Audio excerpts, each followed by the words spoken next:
La symphonie du monde d'après. Un docu-fiction radiophonique écrit et réalisé par Jules Potier. Avec la voix de Mélissa Thomas.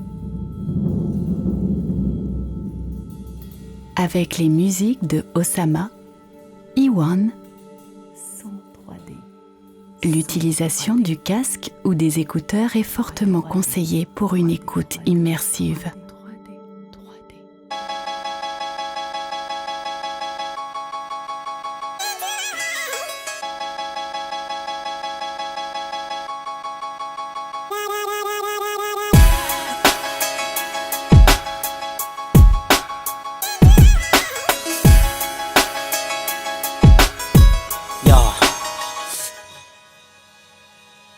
Ce samedi 28 novembre, vers 13h, elle sortit de sa cité universitaire avec son attestation dans la poche et prit le RER vers Paris pour la place de la République. Elle se rendait à la manifestation contre la loi de sécurité globale qui, disait-on sur les réseaux, allait réunir un monde fou.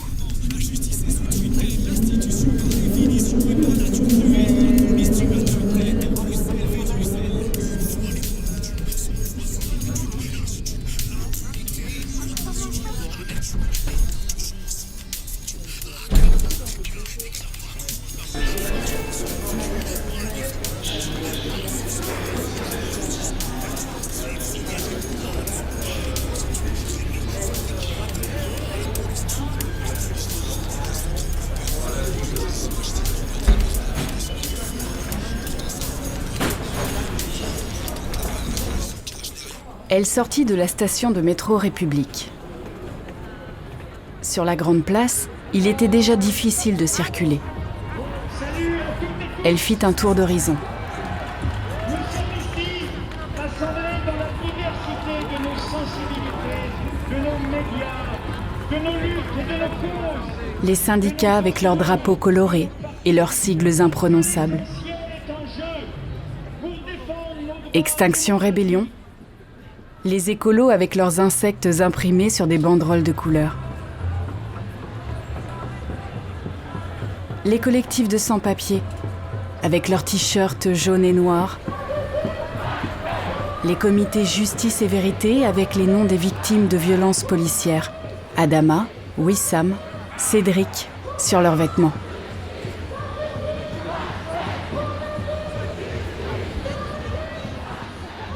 Des communistes portant de lourds étendards rouges en velours, ornés de la faucille et du marteau. Des militants d'attaque, avec leurs grands cerfs-volants en forme de corbeau noir. Des membres de la Quadrature du Net, portant haut des ballons de baudruche chargés d'hélium en guise de piège à drone. Des gilets jaunes, jeunes, vieux, avec ou sans gilet. Et même une manifestation parallèle pour l'indépendance du Sahara occidental. Et surtout,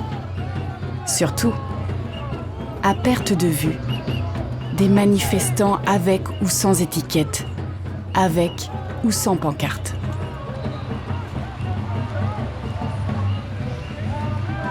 Et puis quelques personnes vêtues plus ou moins de noir, ceux qu'elle cherchait. Mais il y en avait si peu, éparpillés un peu partout. Pas du tout comme dans les vidéos qui traînaient sur YouTube.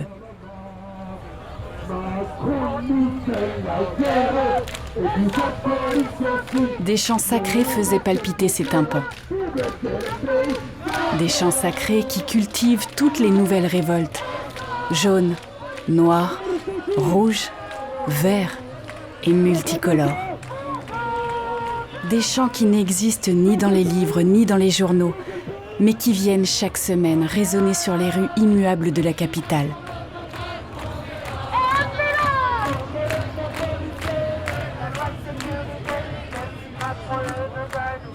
Elle en a entendu des chants sacrés, cette ville.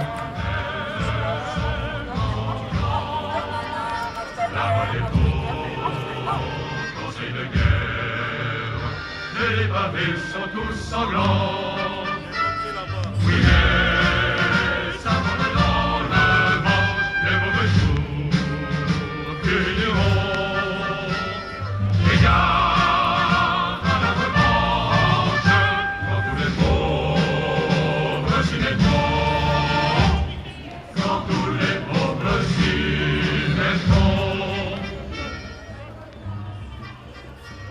Elle voyait maintenant, tout autour de la manifestation, des barrières anti-émeutes soutenues par des véhicules blindés de la gendarmerie. Et derrière ces barrières, une marée de flics carapacés, armés jusqu'aux dents, sortis d'un film américain. Comme si un attentat venait d'avoir lieu. Ou un tournage de science-fiction. Une guerre serait en cours et elle ne serait pas au courant. Les robots tueurs du futur. Ces mêmes robots qui avaient cogné Michel Zecler. Ceux qui avaient tué Adama Traoré, Guy Camara, Cédric Chouviat, Zineb Redouane, Steve Canico et tant d'autres. Ceux qui, rien qu'en France, avaient éborgné 30 personnes et blessé des milliers d'autres. Il y en a des biens, dit-on. Mais comment les reconnaître ? Et pourquoi ne démissionnent-ils pas alors s'ils ne supportent pas l'idée d'une police raciste et violente ? Ce n'est pas systémique, dit-on également. Alors quoi ? Il suffirait de répéter en boucle que ce n'est pas systémique pour régler le problème ? Ils étaient comme dans les vidéos sur les réseaux sociaux. Mais en vrai, en présentiel, ce n'est jamais pareil. La peur saisit sa chair et son ventre se noie. Elle garderait une distance de quelques dizaines de mètres avec ses saletés. Ne pas m'approcher. Il pourrait me saisir et m'emmener. Il me mettrait en garde à vue. Il la toucherait, l'humilierait, parce que des lunettes de piscine contre les gaz se trouvaient dans son sac. Il pourrait l'emmener pour ça, ou même pour rien, pour participation à un groupement en vue de commettre des violences. C'est ainsi qu'ils appellent une manifestation.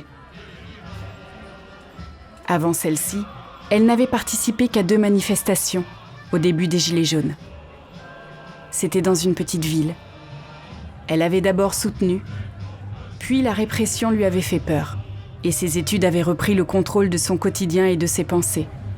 Mais depuis, le Covid était passé par là et l'avait enfermée dans sa chambre de CTU. La morosité et le manque d'avenir avaient réveillé sa conscience. À 23 ans, elle allait obtenir une licence qui ne l'aiderait sûrement pas à trouver du boulot. Le climat, les inégalités, les régressions de ce monde et les injustices débordaient. La peur qui l'immobilisait pesait moins dans la balance que la dégueulasserie du monde. Mais pourquoi avait-elle peur au fond ? Qu'avait-elle à perdre ? Quel était le coût d'une garde à vue en face du réchauffement climatique, des libertés, de l'avenir de sa petite nièce et de tous les autres enfants ? La liberté avait un prix. Mais lequel ? Le prix d'une garde à vue ? Le prix d'une comparution immédiate ? Ou celui d'une guerre ? Celui que les gens bien refusaient de payer ? Quand nous les pauvres s'y mettons.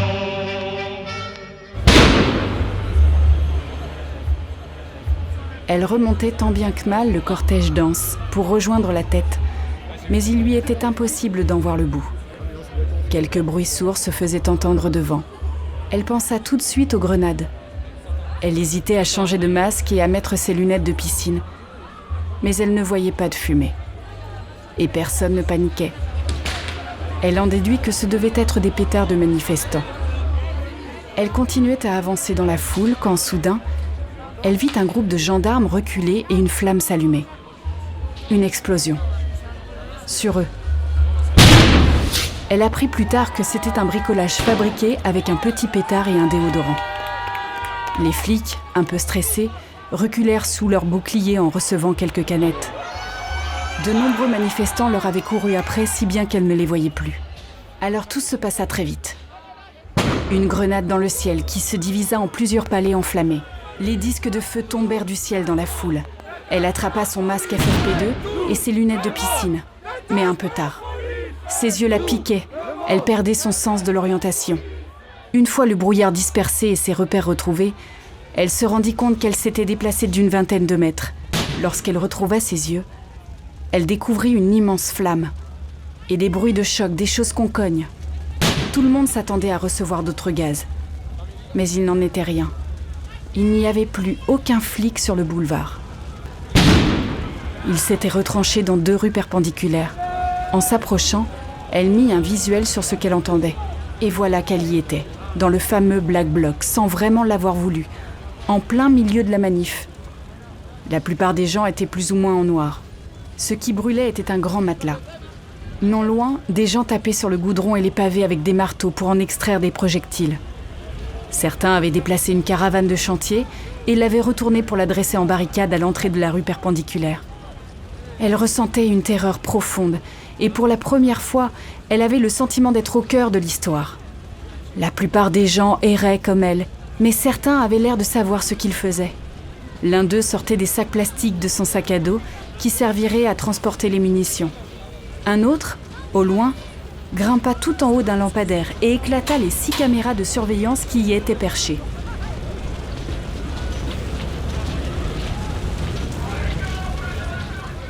La barricade était haute et en feu. Un journaliste s'était installé dessus pour filmer le panorama. Elle s'approchait et reculait de l'action. Elle n'osait pas demander quoi faire et à qui. Alors que le cortège avançait vers la place de la Bastille, des foules de gens faisaient marche arrière, criant que Bastille était cernée de flics, un cul-de-sac déjà bondé. Certains proposaient de quitter le parcours prévu pour aller vers les quartiers riches, l'Arc de Triomphe ou l'Élysée. Puis au bout d'une demi-heure, les camions syndicaux arrivèrent de l'arrière et le cortège reprit son allure. Elle suivit le camion tribune où s'exprimaient des familles de victimes de violences policières, des journalistes et des syndicalistes. Le camion passait entre les voitures qui brûlaient depuis un bout de temps. Juste à côté d'elle, 3 personnes s'en prirent à un magasin de motos BMW. La vitrine résistait, même au coup des masses. Elle s'imagina fugacement récupérer les motos pour se battre contre les voltigeurs, un peu comme dans Mad Max. Certains manifestants essayaient de s'interposer aux casseurs de vitrines. Un journaliste de l'organisation de la manif prit le micro et demanda à ce qu'on arrête les dégradations. Allez faire votre manif dans votre coin. Hé, il y a toutes les familles de victimes qui sont là. Arrêtez de vous approprier les manifs maintenant. Ça suffit là. Il y a des familles là. Stop. Il y a des exilés, il y a des réfugiés. Vous n'avez pas le droit de choisir pour tout le monde. Vous êtes des égoïstes. Il y a plus de 250 000 personnes. Arrêtez de choisir pour tout le monde.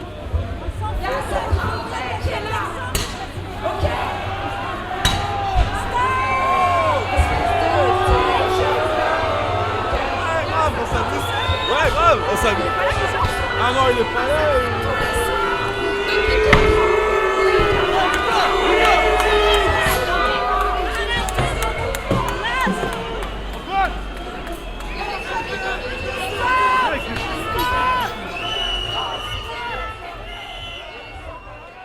Peu après, elle arriva à Bastille où le champ de bataille était installé depuis visiblement quelques heures. Des feux de signalisation par terre, des bouteilles et des pavés lancés, des odeurs complexes. Arrivée sur la place, elle reprit des gaz. Retraite. Puis avancée. Les brigades de répression de l'action violente, les successeurs des célèbres voltigeurs tentèrent une percée inconsciente et firent marche arrière. Elle mit un peu de temps à comprendre la configuration de la bataille. Des tonnes de flics encastrés dans une ruelle se faisaient chamailler. Puis ils chargeaient, lançaient dans le ciel des grenades lacrymogènes à fragmentation. Toutes les entrées de la place étaient fermées par des barrières anti-émeutes ou par des fourgons de CRS. À chaque entrée de la place, des centaines de policiers et des dizaines de véhicules. Dans la foule joyeuse et anonyme, elle n'avait plus peur.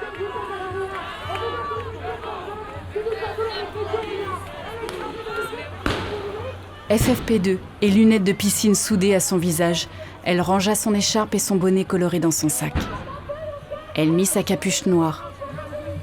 Elle était désormais anonyme, comme tous ces gens qui allaient, d'avant en arrière, se frotter aux forces de l'ordre. Dans le bordel ambiant s'ébaucha une montée d'adrénaline. Les chants grossirent. Tout devant, on faisait signe d'y aller. On pressa le pas, elle s'y mêla. Les bouteilles, les pavés et les feux de signalisation fusèrent. On avançait sur eux. Un kiosque était en feu. Les vitrines de l'hippopotamus étaient brisées. Des chaises en sortaient. Elle voyait à peine ce qui se passait à 10 mètres devant. Plus rien ne pouvait les arrêter. Un objet arriva vers elle et rebondit sur son voisin. Elle n'y prêta pas attention, mais 5 secondes plus tard, la grenade explosa. Elle n'entendait plus rien. Un acouphène, une désorientation et une douleur dans la jambe gauche. Un hurlement venait de sa droite. À terre, un homme ensanglanté et sa main qui n'en était plus une. Elle recula comme elle pouvait en titubant. Un couple l'aida. On criait « Médic ! Médic !» Elle avait mal, mais plus pour la main de son camarade que pour elle. La vision d'horreur d'une main sans peau, d'une main sans doigt, d'une main sans main. Les médics la déposèrent devant une baraque à churros. Alors que 2 d'entre eux lui parlaient, elle retrouva un peu son ouïe. Ils lui montrèrent sa jambe. Son jean avait un trou et de nombreuses taches de sang. Et dessous, sa peau était brûlée. Ils lui mirent un peu de biafine et lui donnèrent de l'eau. Ils lui expliquèrent que c'était une grenade de désencerclement. Une GM2L. Avant, c'était les GLIF-4. Ils les ont remplacés par les mêmes avec un nom différent. Elle demanda des nouvelles de son voisin. C'était quoi cette main ? Les pompiers arrivaient, disaient les médics. Son voisin, son camarade, avait ramassé la grenade pour la relancer, pensant que c'était une grenade lacrymogène. La grenade explosa dans sa main. Les médics repartirent sur une plus grosse urgence. À peine était-elle levée devant cette cabane de churros que des palets lacrymogènes tombèrent autour d'elle. Elle remit vite ses lunettes et son masque. Le cuisinier des churros continuait comme si de rien n'était, en toussant un peu. Elle recula et fit un tour d'horizon de la place de la Bastille. Elle comprit que c'était la guerre. Une guerre urbaine, sans fusil, à armes inégales, mais une guerre, sans bonnes intentions. Une guerre de libération, avec ses joies, ses pleurs, ses amours et ses peurs. Une guerre de siècles, contre des ennemis millénaires. Une guerre inarrêtable, imprévisible, de la liberté contre l'autorité. Dans un camp, des mercenaires obéissants. Dans l'autre, des francs-tireurs inventant chaque minute leurs nouvelles armes, leurs nouveaux bricolages. Une guerre des idées. Une guerre terrible, avec ses morts et ses blessés. Une guerre d'images aussi. D'images si terribles et à la fois si anodines. Une guerre déjà perdue. Une guerre déjà gagnée. Elle fit un tour d'horizon et son pied rencontra un obstacle. Un pavé, abandonné sur le goudron. Plus déterminée que jamais, elle prit le pavé et s'élança en direction du combat. Arrivée à une dizaine de mètres de la police, elle mit toutes ses forces et jeta le pavé en l'air en direction des flics. La réalité, c'est un cauchemar pour ceux qui rêvent. Il atterrit sur la vitrine de la BNP, à quelques centimètres d'un gendarme mobile. C'est ton baptême du sbeul. En tête de cortège, tu es calme et studieux. Dans quelques instants, tu vas cracher du feu. Les gilets jaunes seront là, tu peux compter sur eux. Tu peux compter sur eux. Et puis soudain tu t'élances, avec la grâce un signe noir. C'est l'été en plein décembre. On te dirait échappé d'un tableau. Certains trouvent ça violent, moi je trouve ça beau. Je trouve ça beau. C'est en déployant tes ailes. Les CRS te feront sentir le poids de tes chaînes. Et le vent dans les airs tel un basketteur, tel un bienfaiteur. Tu interromps la marche du monde et sa laideur, celle de tes agresseurs. Ils te traiteront de casseur. Mais moi je sais que tu es une âme délicate. Ta technique est éprouvée, simple et efficace. Tu écris sur les vitrines, ou bien tu les dédicaces. Ou bien tu les dédicaces. C'est ton baptême du sbeul, ton baptême du sbeul.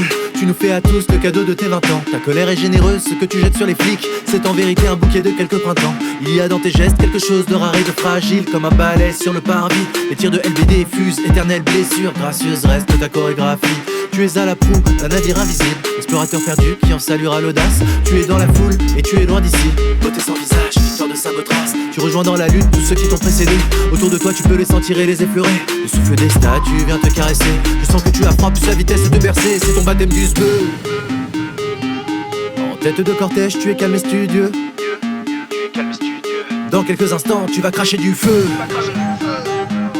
Les Les gilets jaunes seront là, tu peux compter sur eux. Tu peux compter sur eux. Masque à gaz, lunettes de ski. Paris retient son souffle, le temps fait du hors-piste. Dame émeute se tient droite parmi les hommes. Sa chevelure de flamme égrenée par une harpiste. Vertige véritable, des moissons verticales. Le fond de l'air est jaune, on y entend les cigales. Les collisions de fleurs perturbant douceur la grisaille. Tir de gli F4, fin du monde inévitable. Je me répète mais c'est fou ce que tu es beau. Et bien sûr qu'on les emmerde des visages tristes. Tu me rappelles que personne n'est héros. Non loin je continue ma vie d'artiste. C'est ton baptême du sbeul, tu vas cracher du feu. Et j'espère que tu entendras sur ta route tes exploits chantés par de vaillants troubadours. Bien sûr qu'on t'accompagnera jusqu'à l'amour. C'est ton baptême du sbeul. C'est ton baptême du sbeul. C'est ton baptême du sbeul. Ton baptême du sbeul. C'est ton baptême du sbeul. Nique les visages tristes. C'est ton baptême du sbeul. Non, je continue ma vie d'artiste. C'est ton baptême du sbeul. C'est ton baptême du sbeul. C'est ton baptême du sbeul. C'est ton baptême du sbeul. C'est ton baptême du sbeul. La pression sur toi. C'est ton baptême du sbeul. C'est vrai que tu es beau, c'est vrai que tu es belle. Retour en terre natale. Que la pression sur toi.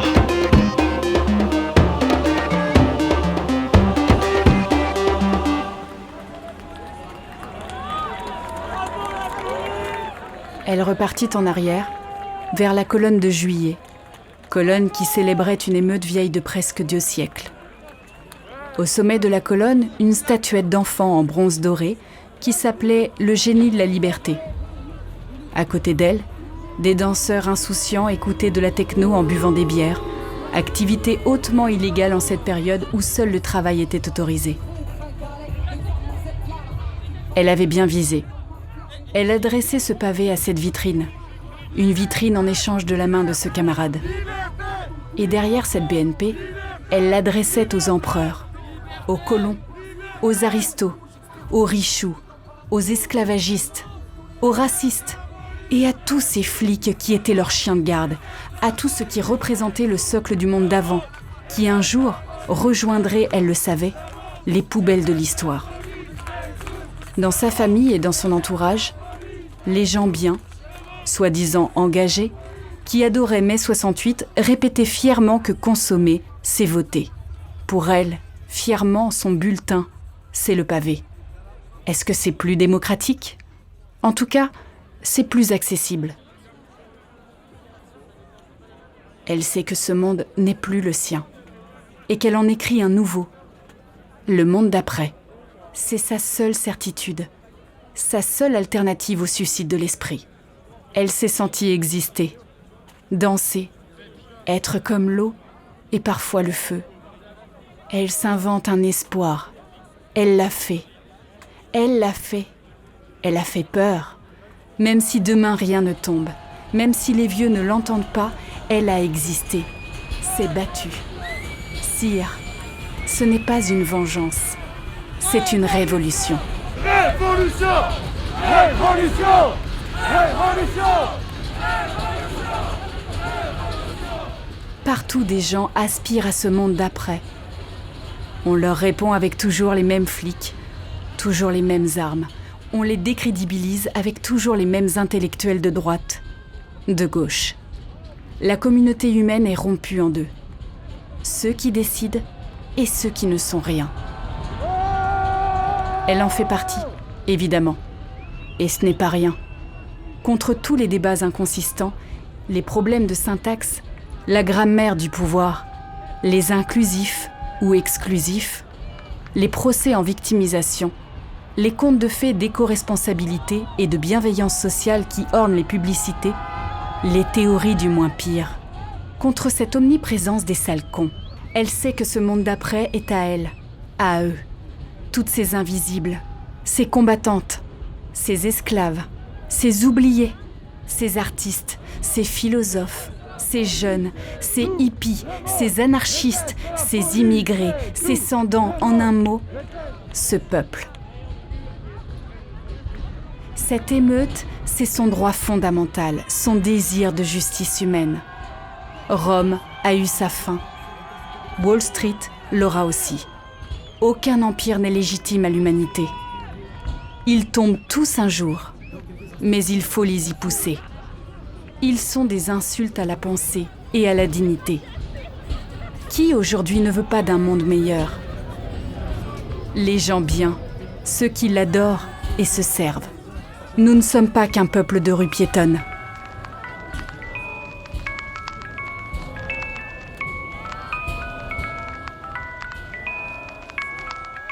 La vérité, c'est qu'on est tous secrètement flippés. Et on galère pour s'émanciper. Et nos parcours sont plus qu'alambiqués. Et puis chaque jour de plus tu te sens niqué. La vie est simple, c'est pas une grande idée, non. Une fleur qui pousse, un petit événement. C'est tard, j'ai tant d'amour et j'en parle tellement. Chacun de mes regards est comme un serment. Moi j'ai choisi mon camp et où mènent mes pas. L'ennemi du capital et de l'État, j'ai capté. Avant que ça s'arrête, faut péra. Tu veux du bien-être, bah il faut le pétard. Dédicace à mon oreille qui siffle, à mes démons un peu permissifs. J'ai envie de voir ceux qui comptent, qui kiffent. Donc je tranche dans le vif, j'arrête les débats. La vérité, c'est qu'on est tous secrètement flippés. Et qu'on est perdu dans l'immensité. C'est naturel, la vie est sans pitié. J'aime la musique quand elle est amplifiée. Trop de rage, de joie, je peux pas les quantifier. C'est William Blake mon identité. Moi j'aime la vie qu'avec intensité. Ma plume est sanctifiée, handicapée mais toujours sans tricher. La vérité, c'est qu'on est tous secrètement flippés. Mais il en faut plus pour nous attrister. Je préfère mes mots à leur réalité, à leur route balisée, aux mêmes banalités. Non, la vérité, c'est qu'on fait comme on peut, ouais. Et on s'en tape de tout ce qu'on devrait. La vérité, c'est ce qui brille dans nos yeux. Mais c'est fragile et sans fil, c'est précieux comme un regret. Moi j'ai choisi mon camp, je dessine invisible. Je goûte au présent, je raconte l'indicible. Parfois je suis content, je m'illumine, je suis refait. J'ai dit un truc vrai, même un truc minime. Et les jours s'enchaînent, mais en vrai c'est ok. Car la vie c'est hoche depuis le hochet. C'est la vérité, pas de quoi paniquer. Ça se saurait s'il y avait moyen d'éviter le mauvais. La vérité, c'est qu'on est tous secrètement flippés. Et qu'on est perdu dans l'immensité. C'est naturel, la vie est sans pitié. J'aime la musique quand elle est amplifiée. Trop de rage, de joie, je peux pas les quantifier.